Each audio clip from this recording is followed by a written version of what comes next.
হাদিস কত চমৎকার, কত সুন্দর হাদিস। লাউ ইয়াহদি আল্লাহু বিকা রাজুলান ওয়াহিদান খায়রুল লাকা মিন হুমুরিন নাম।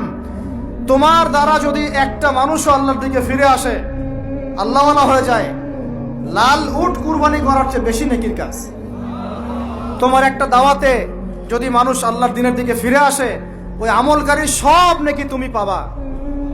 যদি একজন সৎ নেতা দাঁড়ায় যায় বলে যে আমরা প্রাইমারি লেভেলেই ক্লাস 1 থেকে 5 পর্যন্ত যে সময়টুকু, এই সময়টুকুর মধ্যে আমাদের বাচ্চাদেরকে কোরআন তেলাওয়াত করা বাধ্যতামূলক করে দিলাম, সিলেবাস ভুক্ত করে দিলাম, ওই নেতার উপর আল্লাহ রহম করবে ইনশাআল্লাহ। সেই নেতা কোথায়, কে আছে সেই সাহসী নেতা? আমি আপনাদেরকে বলি যারা রাজনীতি করেন, কারণ আমার সাথে আপনাদের কোনো শত্রুতা নাই, আর আমি আপনার শত্রুও না, বরং বন্ধু। আপনারা যারা রাজনীতি করেন, এমন একটা নেতা খালি বের করে দেন, এমন একটা নেতা হয়ে যান খালি ওমরের মতো।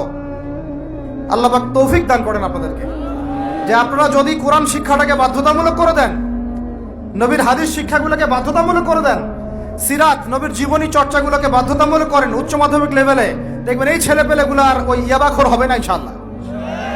এরা ওই টিকটক, ফেসবুক আর পাবজি, ফ্রি ফায়ার নিয়ে পড়ে থাকবে না। এরা কিশোর গ্যাংয়ে যোগ দিবে না, এরা জেনা করবে না ইনশাআল্লাহ। এগুলো আপনি ঠেকাতে পারবেন না তো, জেনা ঠেকাতে পারবেন না এখন আপনি। এরা ফ্রি মিক্সিং এ চলে গেছে, সবার ফোনে ফোনে পর্ন দেখতেছে। ওরা বাচ্চাদেরকে ধরে ধরে রেপ করতেছে। এখন ছেলে মেয়ের আদমশুমারি যদি করতে পারেন, একটা কুমারিত্ব শুমারি করে দেখেন, 18 বছরের কম কত মেয়ের সতীত্ব নাই, 21 বছরের কম কত ছেলে সতীত্ব নাই, আপনি টেস্ট করে দেখতে পারবেন। এই হলো সমাজের অবস্থা।